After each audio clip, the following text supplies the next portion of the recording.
मुंढवा जमीन घोटाळा प्रकरणामध्ये पार्थ पवारांचं नाव एफआयआर मध्ये टाका. सामाजिक कार्यकर्त्या अंजली दमानी यांची मागणी. तर दिग्विजय पाटीलला परदेशात जाण्याची परवानगी मिळालीच कशी, दमानी यांचा सवाल.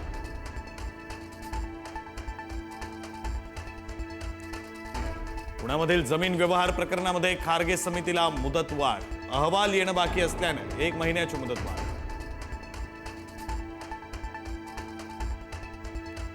मुंढवा जमीन घोटाळा प्रकरणी शीतल तेजवानीला आज कोर्टात हजर करणार. तर शीतल तेजवानीची अटकेनंतरही मगरुरी कायम.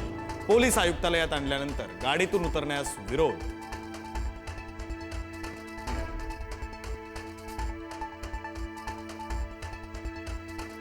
काँग्रेस नेते दिग्विजय सिंह उद्धव ठाकरेंची मातोश्री निवासस्थानी घेणार भेट.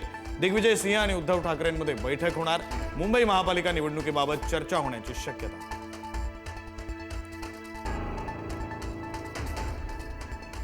तांत्रिक अडचणींमुळे इंडिगो एअरलाइन्सला फटका. चेक इन प्रणालीमध्ये बिघाड झाल्यानं गोंधळ. मुंबई, दिल्ली, बेंगलोर, हैदराबादसह 8 शहरातील विमानसेवेवर परिणाम. कर्मचाऱ्यांच्या टंचाईमुळे इंडिगोला मोठा फटका. 1200 उड्डाणं रद्द.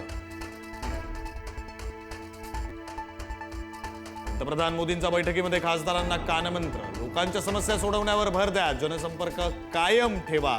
पंतप्रधान मोदींच्या महाराष्ट्रातील भाजप खासदारांना सूचना. रोहित पवारांना नाशिक न्यायालयामध्ये हजर राहण्याचे आदेश. रमी प्रकरणामध्ये मंत्री माणिकराव कोकाटेंची बदनामी केल्याचा आरोप. 9 डिसेंबरला रोहित पवारांना नाशिक न्यायालयात हजर व्हावं लागणार.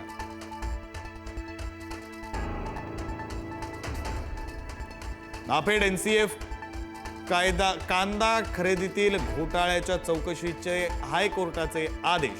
16 जानेवारी 2026 पर्यंत आर्थिक गुन्हे विभागाला अहवाल देण्याचे निर्देश. नाफेड, एनसीसीएफ, एफपीसी अधिकारी आणि व्यापाऱ्यांनी केंद्राची फसवणूक केल्याचा आरोप. छत्रपती संभाजीनगरमध्ये साई कॉलेज अँड रिसर्च इन्स्टिट्यूटमध्ये विद्यार्थ्यांचं आंदोलन. फी भरूनही जवळपास 200 विद्यार्थ्यांचं हॉल तिकीट न मिळाल्यानं कॉलेज बाहेर ठिय्या. टीईटी परीक्षा पेपरफुटी प्रकरणी आणखी 3घांना अटक. आतापर्यंत 26 जणांना अटक. मुख्य सूत्रधार महेश गायकवाड आणि इतर एजंटच्या चौकशीतून अनेक माहिती समोर.